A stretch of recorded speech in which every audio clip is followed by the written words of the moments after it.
Hello everyone, welcome back to my channel. आज हम लोग टेस्ट नंबर 7 कवर करेंगे भारत की राज्य व्यवस्था में, और टॉपिक का नाम है राष्ट्रपति। ठीक है, राष्ट्रपति से संबंधित सारे ही क्वेश्चंस को कवर करेंगे।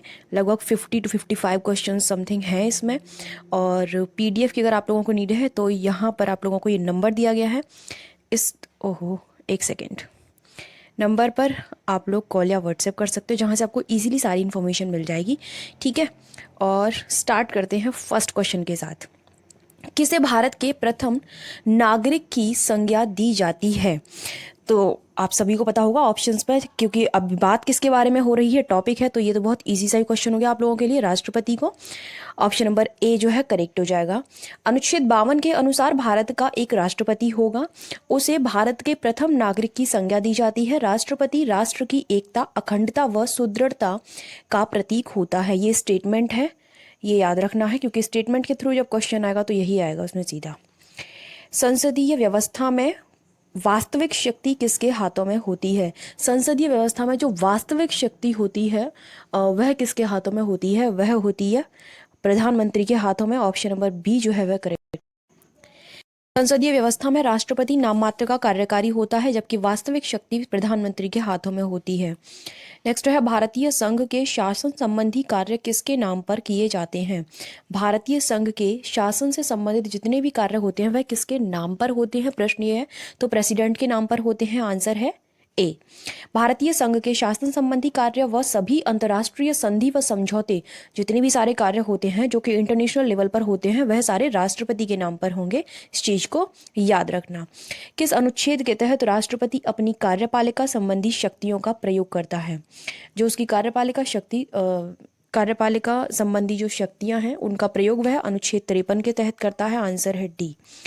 अनुच्छेद 53 के तहत राष्ट्रपति स्वयं या अपने अधीनस्थों के माध्यम से, जरूरी नहीं है कि वह खुद ही करे, वह अपने अधीनस्थों के माध्यम से भी अपनी कार्यपालिका संबंधी शक्तियों का प्रयोग कर सकता है।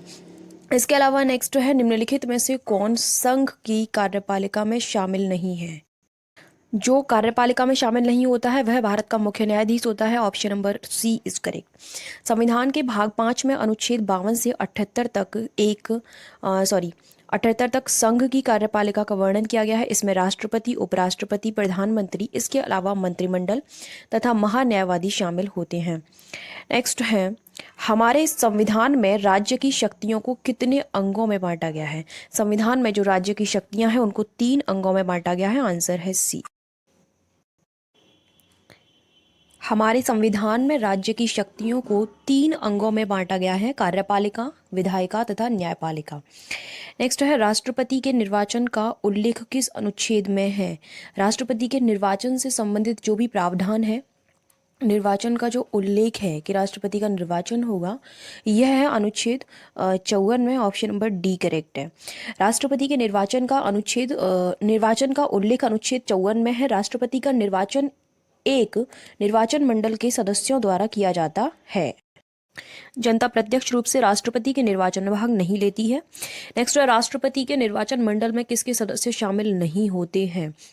लोकसभा, राज्यसभा, विधानसभा या फिर विधान परिषद, किसके शामिल नहीं होते हैं? प्रश्न यहाँ पर ये है, विधान परिषद के शामिल नहीं होते हैं। आंसर है डी। राष्ट्रपति के निर्वाचक मंडल में शामिल जो सदस्य होते हैं वो हैं संसद के दोनों सदनों के निर्वाचित सदस्य, यानी कि लोकसभा और राज्यसभा के निर्वाचित सदस्य, राज्य विधानसभाओं के निर्वाचित सदस्य, राज्य की जो विधानसभाएं होती हैं उनके निर्वाचित सदस्य, दिल्ली और पुडुचेरी विधानसभाओं के निर्वाचित सदस्य। विधान परिषद के सदस्य यहाँ पर नहीं हुए हैं। नोट संसद तथा विधानसभाओं के मनोनीत सदस्यों तथा राज्य विधान परिषदों के सदस्यों को राष्ट्रपति के निर्वाचन में भाग लेने का अधिकार नहीं है। किस संविधान संशोधन अधिनियम द्वारा दिल्ली और पुडुचेरी को राष्ट्रपति के निर्वाचक मंडल में शामिल किया गया था? दिल्ली और पुडुचेरी जो है, पहले उनके जो है विधानसभा के सदस्य शामिल नहीं थे, बाद में उनको शामिल किया गया है। तो एक अमेंडमेंट हुआ होगा, जाहिर सी बात है, तो वो अमेंडमेंट हुआ था 70वां। आंसर है सी। 70वें संविधान संशोधन अधिनियम 1992 द्वारा दिल्ली और पुडुचेरी को राष्ट्रपति के निर्वाचन मंडल में शामिल किया गया। 1992वां अधिनियम जो है पूछा जाता है 70वां संविधान संशोधन। राष्ट्रपति के निर्वाचन की प्रक्रिया का उल्लेख किस अनुच्छेद में किया गया है? वहाँ था कि राष्ट्रपति के निर्वाचन का उल्लेख, यहाँ है राष्ट्रपति के निर्वाचन की प्रक्रिया का, उसका प्रोसेस क्या होगा, तो उसका उल्लेख किस अनुच्छेद में है, ठीक है। उसका था 53 में, इसका उल्लेख है 55 में, आंसर है बी, ठीक है। ओके, एक सेकेंड एक सेकेंड, हाँ जी बिल्कुल सही है, ठीक है। राष्ट्रपति के निर्वाचन की प्रक्रिया का उल्लेख अनुच्छेद 55 में है। संविधान में प्रावधान है कि राष्ट्रपति के निर्वाचन में विभिन्न राज्यों का प्रतिनिधित्व समान रूप से हो तथा राज्यों व संघ के मध्य भी समानता हो। इसे प्राप्त करने के लिए राज्य विधानसभाओं तथा संसद के प्रत्येक सदन के मतों का मूल्य निर्धारित होता है। नेक्स्ट है, किसका चुनाव अनुपातिक प्रतिनिधित्व के अनुसार एकल संक्रमणीय मत द्वारा होता है। राष्ट्रपति के बारे में एक एक चीज बताई जा चुकी है। इसका जो करेक्ट आंसर है वो है प्रेसिडेंट वाला चैप्टर पढ़ा चुकी हूँ, इसीलिए कह रही हूँ मैं, पढ़िए उसको जाकर के, पूरा डला हुआ है। राष्ट्रपति का चुनाव आनुपातिक प्रतिनिधित्व के अनुसार एकल संक्रमणीय मत और गुप्त मतदान द्वारा होता है। मतदाता को राष्ट्रपति चुनाव के दौरान मतदान करते समय उम्मीदवारों के नाम के आगे अपनी वरीयता, जैसे कि 1 2 3, यानी कि आपको 4 नाम यहाँ पर दिए गए हैं, 4 उम्मीदवार हैं, तो आप फर्स्ट पर किसको रखना चाहेंगे, अगर वो नहीं जीतता है तो आप सेकंड पर, आपकी सेकंड चॉइस क्या है, थर्ड चॉइस क्या है, फोर्थ चॉइस क्या है, इस तरीके से वरीयता आपको देनी होती है, अंकित करनी होती है। राष्ट्रपति के चुनाव में निर्वाचित होने के लिए मतों का एक निश्चित भाग प्राप्त करना होता है, ठीक है। हो सकता है आगे वो क्वेश्चन आए, निश्चित भाग नहीं तो मैं अलग से उस चीज को बता दूंगी। राष्ट्रपति के चुनाव की अधिसूचना कौन जारी करता है। राष्ट्रपति के चुनाव की जो अधिसूचना जारी की जाती है वह चुनाव आयोग के द्वारा की जाती है, आंसर है सी। ओके। राष्ट्रपति के चुनाव की अधिसूचना चुनाव आयोग द्वारा जारी की जाती है या फिर चुनाव आयोग जारी करता है। राष्ट्रपति चुनाव से संबंधित सभी विवादों की जांच व फैसले कहाँ पर होते हैं। अगर राष्ट्रपति चुनाव के संबंध में कोई भी ऐसा विवाद हो जाता है तो उसको सॉल्व कौन करेगा, यह सॉल्व करने का जो राइट होता है वह उच्चतम न्यायालय के पास यानी कि सुप्रीम कोर्ट के पास है। राष्ट्रपति चुनाव से संबंधित सभी विवादों की जांच व फैसले उच्चतम न्यायालय में होते हैं और इसका फैसला अंतिम होता है। उसके बाद आपको कोई ऐसा राइट नहीं है कि आप दोबारा से उस चीज़ पर कोई बहस करें या फिर कहीं और उसका कोई समाधान हो। उनका जो फैसला आएगा वह अंतिम फैसला माना जाएगा।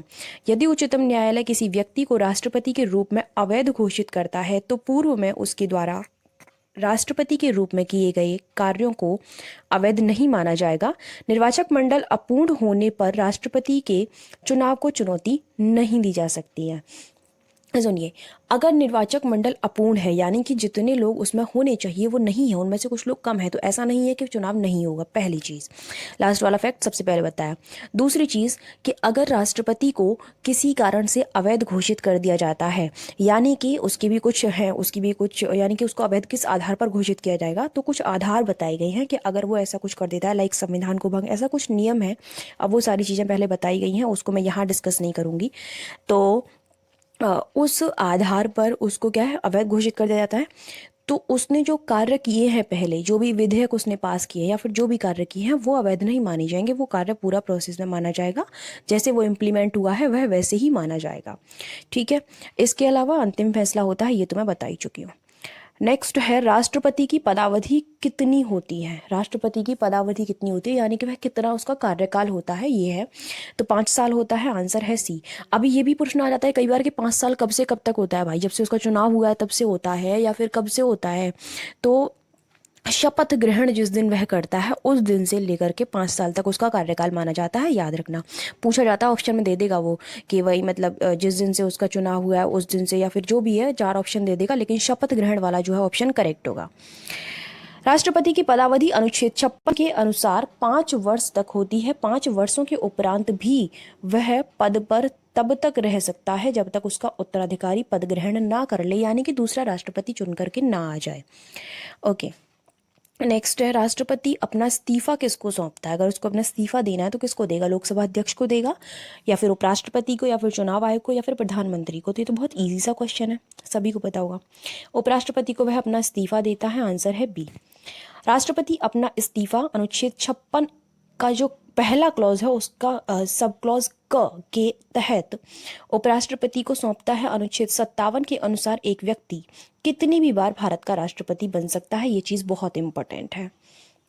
नेक्स्ट है, इनमें से कौन राष्ट्रपति के पद हेतु अर्हताएं में से एक नहीं है, मतलब कि राष्ट्रपति के लिए जो योग्यता निर्धारित की गई है कि ये उसमें होनी ही चाहिए, तो इनमें से कौन सी एक ऐसी है जो नहीं है उसमें।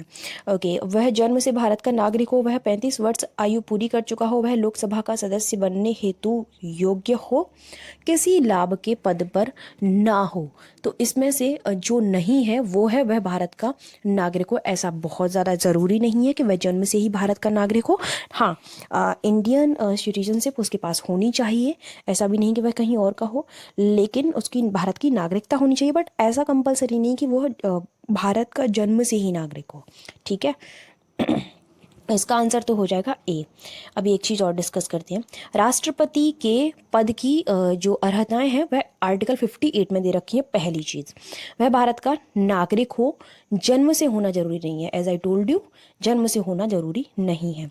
वह 35 वर्ष की आयु पूरी कर चुका हो। ठीक है, वह लोकसभा का सदस्य बनने योग्य हो। याद रहे, वह लोकसभा का सदस्य बनने सिर्फ योग्य हो, सदस्य नहीं है।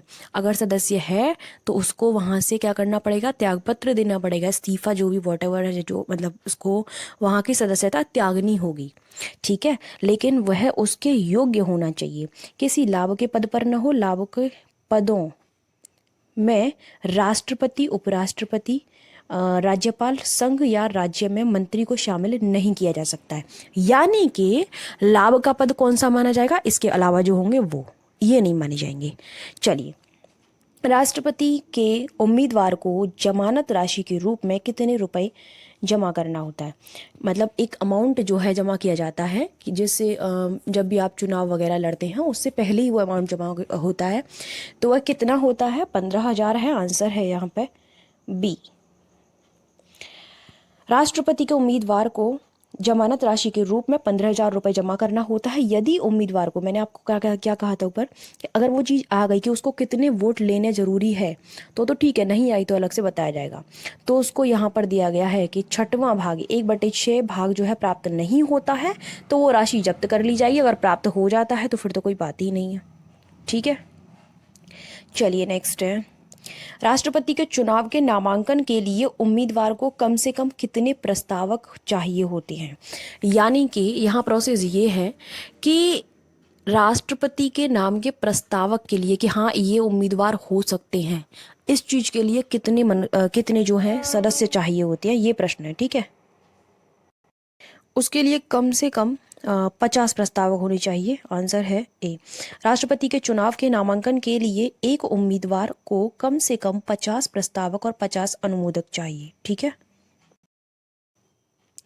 नेक्स्ट है, राष्ट्रपति के पद हेतु शर्तों का उल्लेख किस अनुच्छेद में किया गया है। शर्तों का उल्लेख, ठीक है, तो राष्ट्रपति के पद से संबंधित जो शर्तें हैं वो हैं अनुच्छेद 59 यानी कि 59 में। आंसर है डी।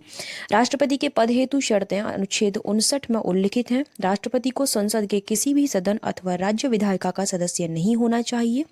यदि है तो पद ग्रहण करने से पहले त्यागपत्र देना होगा। एज आई टोल्ड यू, ऊपर ही मैंने बता दिया था कि वह सिर्फ लोकसभा का सदस्य होने की योग्यता रखता हो। संसद के किसी भी सदन की बोल रहा है ना वो, अगर वो किसी का है ना तो वह योग्यता रखता हो लोकसभा के सदस्य के होने की, वहां का सदस्य होना नहीं चाहिए। वो अगर है तो वो त्यागपत्र दे दे।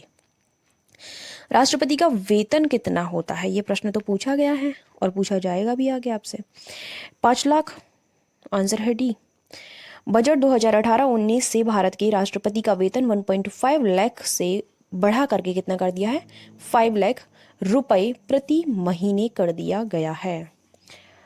ठीक है, राष्ट्रपति किसके द्वारा शपथ लेता है, यानी कि राष्ट्रपति को शपथ ग्रहण कौन कराता है, तो वह होते हैं हमारे CJI यानी कि chief justice of India, Bharat का मुख्य न्यायाधीश। राष्ट्रपति अनुच्छेद 60 के अनुसार उच्चतम न्यायालय के मुख्य न्यायाधीश और उसकी अनुपस्थिति में वरिष्ठतम न्यायाधीश द्वारा शपथ लेता है। यदि राष्ट्रपति के कर्तव्यों का निर्वहन अन्य कोई व्यक्ति करता है तो उसे भी इसी प्रक्रिया से शपथ लेना अनिवार्य है। अब आप समझ रहे हैं, ठीक है, यानी कि कौन करता है कार्य, जरा ये बता दीजिए, कोई और तो नहीं करता है, कौन, उपराष्ट्रपति ही करते हैं। शपथ लेना अनिवार्य होता है उस प्रोसेस में, ठीक है, उनको भी उसी तरीके से, और उनके द्वारा किए गए सारे कार्य भी प्रेसिडेंट की तरह ही माने जाते हैं। अभी मुझे कुछ याद आया था, एक तथ्य मैं भूल गई इसके चक्कर में। क्या बताने वाली थी, चलिए कोई नहीं, हाँ एक चीज़ बताने वाली थी, मैं आपको बताती हूँ, रुकिए। अभी ऊपर एक क्वेश्चन था, पद हेतु शर्तों का उल्लेख किया गया है। हाँ ठीक है, ये कई बार क्या होता है कि जैसे एक क्वेश्चन था चयन, क्या नाम था वो, निर्वाचन वाला है ना। कई बार क्या होता है, निर्वाचन का उल्लेख किस में है, प्रेसिडेंट का, निर्वाचन की प्रक्रिया का उल्लेख किस में है। तो ऐसे क्वेश्चंस में कंफ्यूज नहीं होना है, ठीक है। वहाँ पर उसका प्रोसेस कौन से अनुच्छेद में है, ये चीज़ें अलग अलग आपको याद रखनी होंगी। यही मेरे को याद दिलाना था। बाकी नेक्स्ट क्वेश्चन देख लेते हैं।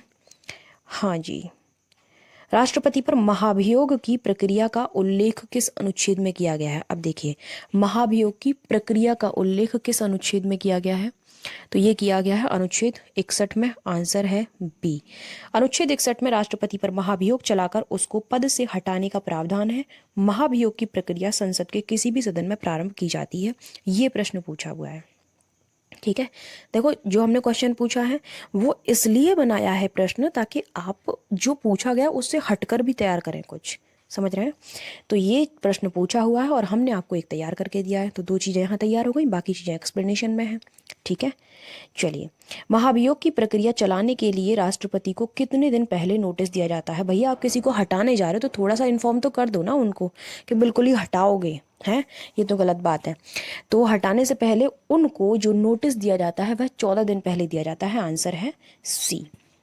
महाभियोग की प्रक्रिया चलाने के लिए राष्ट्रपति को 14 दिन पहले नोटिस दिया जाता है। महाभियोग का प्रस्ताव दोनों सदनों में 2/3 बहुमत से पारित होना चाहिए।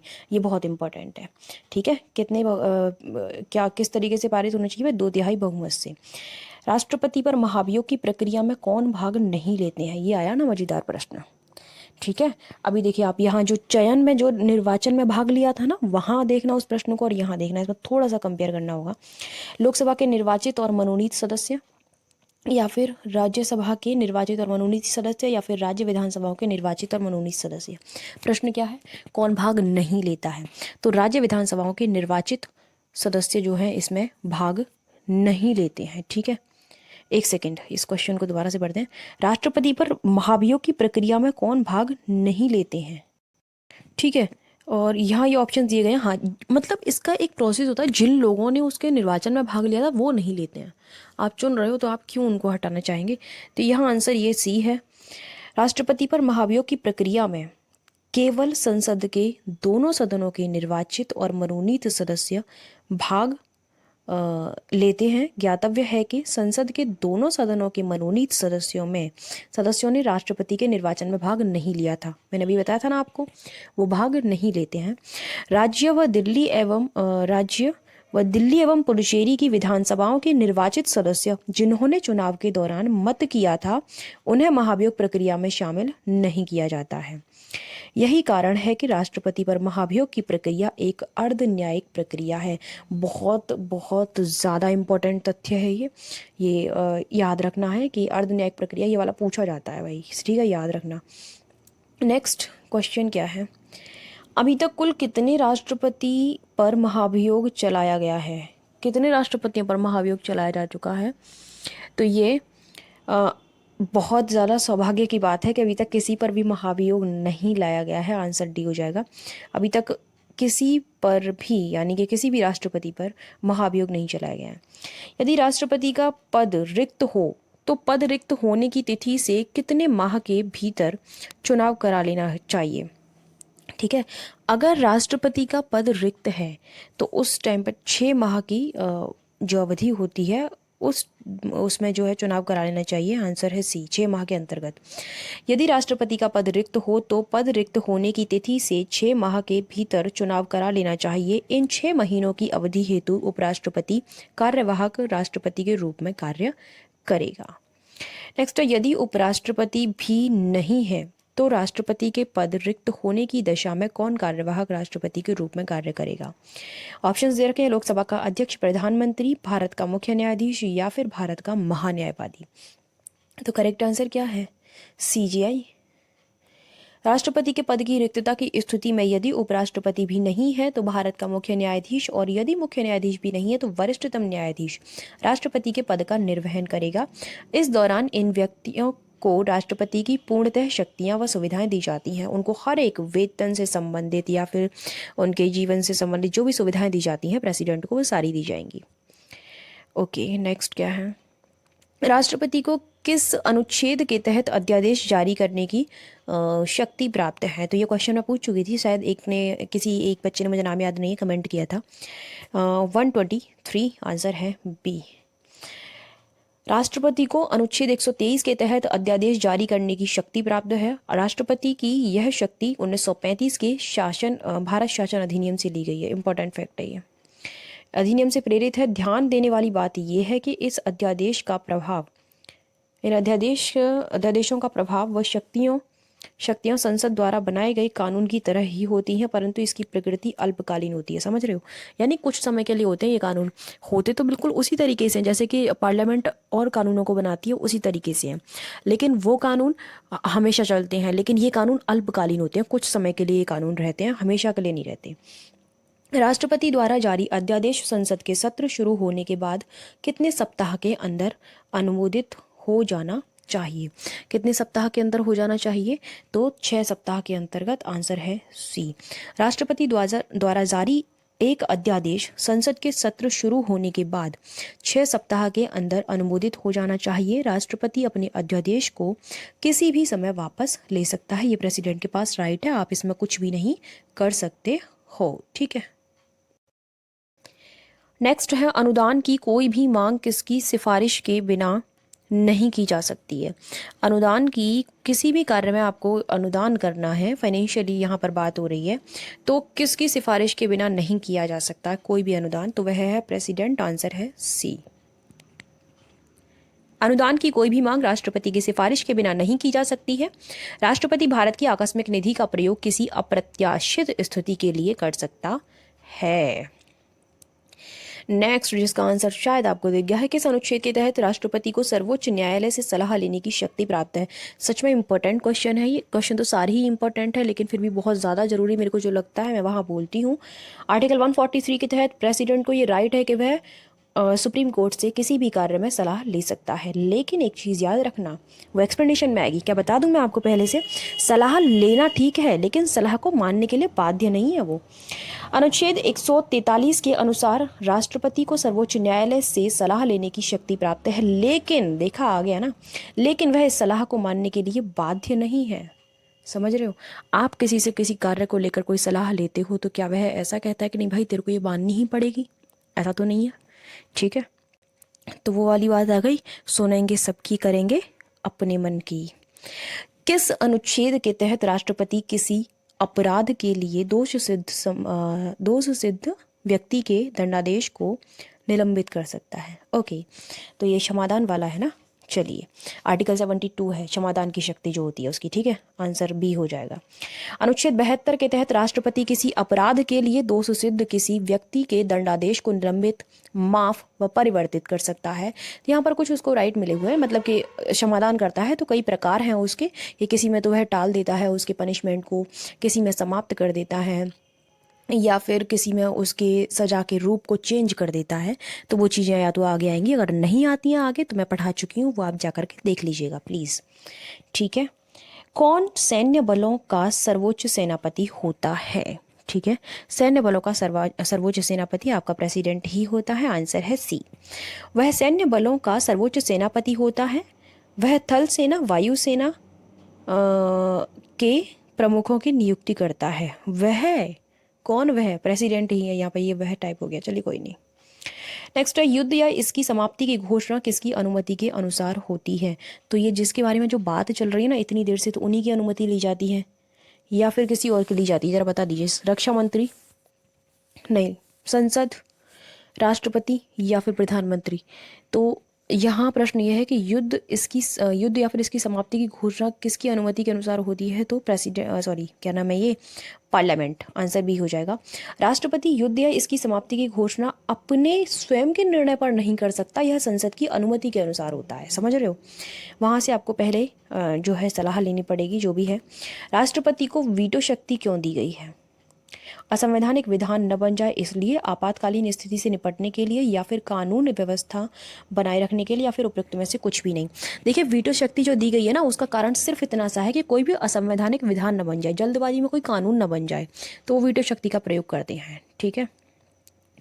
राष्ट्रपति द्वारा किसी विधेयक को अपनी स्वीकृति देने हेतु अपने पास सुरक्षित रखना ताकि जल्दबाजी में असंवैधानिक विधान न बन जाए, ही राष्ट्रपति की वीटो शक्ति है। ये मुख्यतः दो प्रकार की होती है, एक तो पॉकेट वीटो होती है, एक निलंबनकारी वीटो होती है। पॉकेट वीटो यानी कि वह ठंडे बस्ते में डाल देता है कि हाँ अब तो गया, बस अब आप सोचते रहिए कि हाँ वापस आएगा वो पास होकर के विधेयक, तो ऐसा मत सोचिए। और बाकी निलंबनकारी वीटो है, ठीक है, इसमें मतलब जो है टाल देता है कुछ समय के लिए, ऐसा इसमें प्रोसेस है।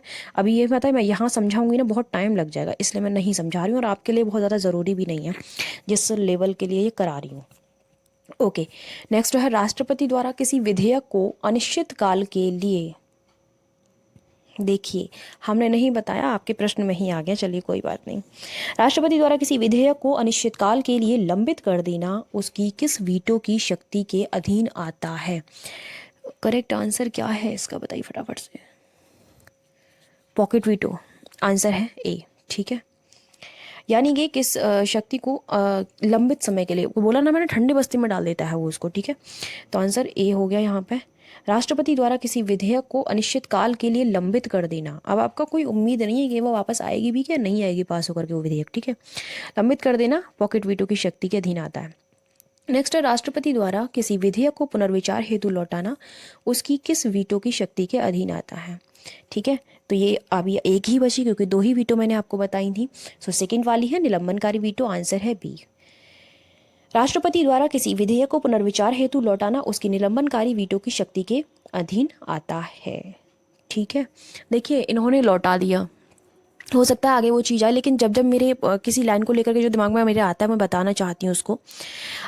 ये जैसे ये वापस कर देते हैं, प्रेसिडेंट जो है संशोधन हेतु वापस करते हैं, अगर वह संशोधन होने के साथ वापस आता है या फिर उसमें कोई भी बदलाव नहीं होकर वह वापस से प्रेसिडेंट के पास वही प्रस्ताव जाता है या फिर विधेयक जाता है, तो उसको पास करने के लिए या फिर उसको क्या बोलेंगे, उसको पारित करने के लिए जो है प्रेसिडेंट बाध्य है। ठीक है, ये फैक्ट मुझे बताना था, इंपॉर्टेंट फैक्ट बता रही हूँ, ये मत समझ लेना कि कुछ भी बताई जा रही हूँ। भारतीय डाकघर संशोधन विधेयक मामले में एकमात्र वीटो शक्ति का प्रयोग किसके द्वारा किया गया था? ये प्रश्न जो है महत्वपूर्ण है। करेक्ट आंसर है ज्ञानी जैल सिंह के द्वारा, आंसर है बी। भारतीय डाकघर संशोधन विधेयक मामले में एकमात्र वीटो शक्ति का प्रयोग ज्ञानी जैल सिंह द्वारा किया गया था। पूछा जाता है प्रश्न ये, कितने माह के नोटिस के बाद राष्ट्रपति पर उसके निजी कृत्यों के लिए अभियोग चलाया जा सकता है? ठीक है, तो ये चला जाता है 2 माह के नोटिस के बाद। अब देखिए यहाँ मैंने ऊपर आपको क्या बताया था कि अगर आप प्रेसिडेंट को हटाने जा रहे हो तो आप उनको क्या दोगे, एक नोटिस दोगे कि भाई आपको हटाने की तैयारियां चल रही हैं तो तैयार हो जाइए आप हटने के लिए। ठीक है, महाभियोग के लिए तो 14 दिन का था वह नोटिस। ठीक है, 14 दिन के लिए दिया जाता है, और यहाँ जो है 2 माह पहले दिया जाता है। किससे पहले? अगर आप उन पर किसी भी उनके कृत्य के लिए अभियोग चलाया जा रहा है तो उसके लिए जो है वहाँ पर 2 माह का जो है क्या बोलते हैं उसको, नोटिस दिया जाएगा। राष्ट्रपति को अपने कार्यकाल के दौरान किसी भी आपराधिक कार्यवाही से उन्मुक्ति होती है, यानी कि यहाँ तक कि व्यक्तिगत कृत्य से भी उनको उन्मुक्ति होती है। इसके लिए वह गिरफ्तार नहीं किया जा सकता है उनको, लेकिन 2 माह के नोटिस के बाद उसके कार्यकाल में उस पर उन पर बोल देती हूँ, है ना, थोड़ा रिस्पेक्ट दे देते हैं उन पर, उनके निजी कृत्यों के लिए अभियोग चलाया जा सकता है। ठीक है, नेक्स्ट क्वेश्चन क्या है? भारत के प्रथम 3 राष्ट्रपतियों का सही क्रम क्या होगा? अब ये थोड़ा सा आपके हम हिस्ट्री में चले गए हैं, अगर आप कहें तो राजेंद्र प्रसाद, डॉक्टर राधाकृष्णन और जाकिर हुसैन, याद रखना है, तो इजी सा क्वेश्चन है, सभी को याद होगा। चलिए ये लिस्ट देख लेते हैं। ठीक है, जल्दी जल्दी से पढ़ लेते हैं फटाफट से इस लिस्ट को, क्योंकि एक बार पढ़ने से तो आपको याद होगी नहीं, बट फिर भी मैं पढ़ूंगी। 1952 में डॉक्टर राजेंद्र प्रसाद, 1957 में डॉक्टर राजेंद्र प्रसाद, 1962 में डॉक्टर राधाकृष्णन, 1967 में डॉक्टर जाकिर हुसैन। अगर इसमें कोई मिस्टेक हो जाए तो माफ़ कर देना, हम उसको सही कर देंगे, बता देना आप कमेंट में। ठीक है, 1969 में वीवी गिरी और 1974 में फ़खरुद्दीन अली अहमद, 1977 में एन संजीव रेड्डी, 1982 में ज्ञानी जैल सिंह। इसके अलावा कौन थे? 1987 में आर वेंकट रमन, 1992 में डॉक्टर शंकर दयाल शर्मा, 1997 में के आर नारायण, 2002 में अब्दुल कलाम। उसके अलावा 2007 2007 में श्रीमती प्रतिभा पाटिल, 2012 में प्रणब मुखर्जी और 2017 में रामनाथ कोविंद। आंसर दिख गया इसी चक्कर में आपको दूसरा। चलिए कोई बात नहीं। निम्नलिखित में से कौन निर्विरोध राष्ट्रपति चुने गए थे? अब आंसर देखिए क्या है, तो क्या करूं अब मैं। नीलम संजीव रेड्डी थे वो, पूछा जाता है ये प्रश्न। 1977 में नीलम संजीव रेड्डी निर्विरोध राष्ट्रपति चुने गए थे। कौन भारत के पहले न्यायाधीश थे जिन्होंने कार्यवाहक राष्ट्रपति के रूप में कार्य किया? तो क्या प्रश्न है, कौन भारत के पहले न्यायाधीश थे जिन्होंने कार्यवाहक राष्ट्रपति के रूप में कार्य किया था? कार्यवाहक के रूप में कार्य किया, याद रखना, मोहम्मद हिदायतुल्लाह। आंसर है डी, मोहम्मद हिदायतुल्लाह भारत के पहले न्यायाधीश थे जिन्होंने कार्यवाहक राष्ट्रपति के रूप में कार्य किया। इसके साथ ही वो एक पूरे कार्यकाल के लिए भारत के छठे उपराष्ट्रपति भी रहे थे। नेक्स्ट है, राष्ट्रपति 5 वर्ष तक अपने पद पर रहता है अपने निर्वाचन की तारीख से, संसद द्वारा निर्धारित तिथि से, अपने पद ग्रहण करने से, या फिर निर्वाचित आयोग द्वारा घोषित तिथि से। ये बता चुकी हूँ ना, अभी ऊपर बताया था मैंने निर्वाचन वाले टाइम पे, मतलब कार्यकाल का जो वो था ना कि कितना कार्यकाल होता है, उस टाइम पर मैंने बता दिया था। अभी यहाँ पर आपका करेक्ट आंसर आ भी गया है। देखिए, पद ग्रहण करने की तिथि से, तो पद ग्रहण वही शपथ जब ग्रहण करता है उसी दिन पद ग्रहण हो जाता है। मैंने थोड़ा दूसरे शब्दों में बता दिया था। करेक्ट आंसर सी है। अनुच्छेद 56 के जो फर्स्ट जो क्लॉज है उसके अनुसार राष्ट्रपति अपने पद ग्रहण के दिन से 5 वर्ष की अवधि तक पद धारण करता है। तो ये मत समझना कि शपथ ग्रहण वाला जो आंसर है वो गलत है, गलत नहीं है, मैंने दूसरे तरीके से बता दिया है। निम्नांकित में से कौन भारतीय गणतंत्र का प्रमुख है? भारतीय गणतंत्र का प्रमुख कौन है? तो वो है भारत का राष्ट्रपति। आंसर है ए। भारत एक गणराज्य है, इसका तात्पर्य है कि भारत का राष्ट्राध्यक्ष निर्वाचित होगा, न कि वंशानुगत होगा। ठीक है, जैसे बोलते थे ना, राजा उसका बेटा उसका बेटा उसका बेटा, ऐसा कुछ नहीं चलने वाला है, यहाँ पर निर्वाचित होगा। और दूसरा एक इसका फैक्ट ये है कि वह पर्टिकुलर टाइम के लिए आएगा, ऐसा नहीं कि बस चलता गया कार्यकाल सदियों तक। अतः भारतीय गणतंत्र का प्रमुख राष्ट्राध्यक्ष राष्ट्रपति होता है, जिसका चुनाव अप्रत्यक्ष निर्वाचन प्रणाली द्वारा किया जाता है। नेक्स्ट है, लोकसभा और राज्यसभा की संयुक्त बैठक किसके द्वारा आहूत की जाती है? किसके द्वारा क्या की जाती है? आहूत की जाती है। ठीक है, तो भाई आहूत किसके द्वारा की जाती है? राष्ट्रपति के द्वारा। आंसर है आपका ए। संविधान के अनुच्छेद 108 के तहत किसी विधेयक पर दोनों सदनों के मध्य गतिरोध की स्थिति में लोकसभा और राज्यसभा की संयुक्त बैठक राष्ट्रपति द्वारा आहूत की जाती है। वह सिर्फ बुलाई जाती है, लेकिन उसकी अध्यक्षता कौन करता है? लोकसभा का अध्यक्ष करता है। 118 का जो चौथा क्लॉज है उसमें यह प्रावधान है। एक प्रश्न पूछती हूँ, अगर लोकसभा का अध्यक्ष नहीं है, उस स्थिति में कौन उसकी अध्यक्षता करेगा? ये प्रश्न आप लोगों के लिए बताइएगा जरा कमेंट बॉक्स में।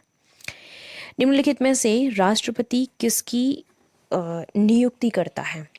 भारत का महान्यायवादी, नियंत्रक एवं महालेखा परीक्षक, या फिर एक राज्य का राज्यपाल, या फिर इन सभी की करता है? तो डेफिनेटली सभी की करता है। आंसर है डी। राष्ट्रपति संविधान के अनुच्छेद 76 के अनुसार, महान्यायवादी अनुच्छेद 148 के अनुसार जो है क्या है, नियंत्रक एवं महालेखा परीक्षक, तथा अनुच्छेद 155 के अनुसार राज्यों के राज्यपाल की नियुक्ति करता है। अनुच्छेद याद रखना भाई।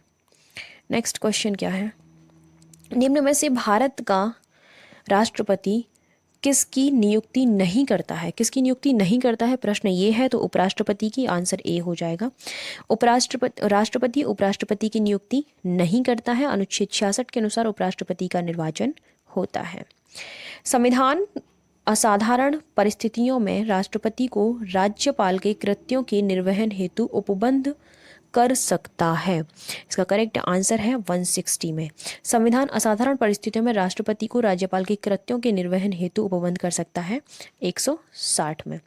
संविधान के अनुच्छेद 160 के तहत राष्ट्रपति आकस्मिक या फिर असाधारण परिस्थितियों में राज्यपाल के कृत्यों के निर्वहन हेतु उपबंध कर सकता है।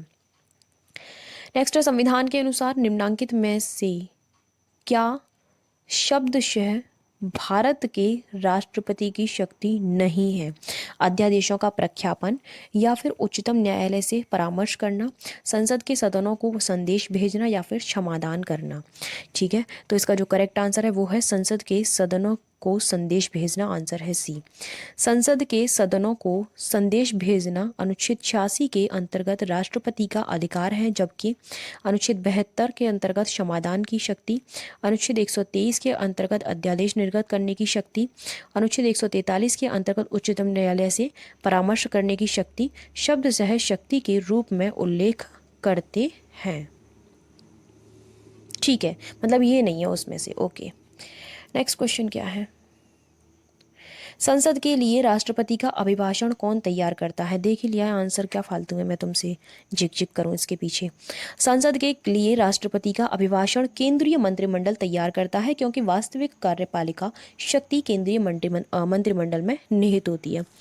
नेक्स्ट क्वेश्चन है, निम्न में से कौन राष्ट्रपति होने से पूर्व भारत के उपराष्ट्रपति पद पर आसीन नहीं रहा है? ठीक है, इंटरेस्टिंग क्वेश्चन है। करेक्ट आंसर है नीलम संजीव रेड्डी, आंसर है सी। दिए गए विकल्पों में से नीलम संजीव रेड्डी ही ऐसे राष्ट्रपति हैं जो उपराष्ट्रपति के पद पर आसीन नहीं रहे। नेक्स्ट है, निम्नलिखित में से भारत के राष्ट्रपतियों में कौन दार्शनिक राजा अथवा दार्शनिक शासक के रूप में जाना जाता है? तो वह कोई और नहीं डॉक्टर राधाकृष्णन है, आंसर है ए। भारत के दूसरे राष्ट्रपति जिनका नाम है डॉक्टर सर्वपल्ली राधाकृष्णन को दार्शनिक राजा अथवा दार्शनिक शासक के रूप में जाना जाता है। नेक्स्ट है, भारत के निम्नलिखित राष्ट्रपतियों में से कौन ट्रेड यूनियन आंदोलन से संबद्ध रहा है? ट्रेड यूनियन आंदोलन से जो संबद्ध रहा है वीवी गिरी है, आंसर है ए। ठीक है, भारत के चौथे राष्ट्रपति जिनका नाम है वीवी गिरी 1969 से 1974 के बीच ये रहे थे। ट्रेड यूनियन आंदोलन से संबद्ध रहे थे। वे 2 बार अखिल भारतीय ट्रेड यूनियन कांग्रेस के अध्यक्ष भी रह चुके हैं। नेक्स्ट है, राष्ट्रपति भवन को डिज़ाइन किया गया था किसके द्वारा? प्रश्न ये है। तो इसको डिज़ाइन किया गया था एडविन ल्यूटियनस द्वारा। ठीक है, आंसर है सी। ब्रिटिश वास्तुकार एडविन ल्यूटियंस द्वारा। ये इजी है पढ़ने में, क्या था ऊपर भाई, चलो ठीक है।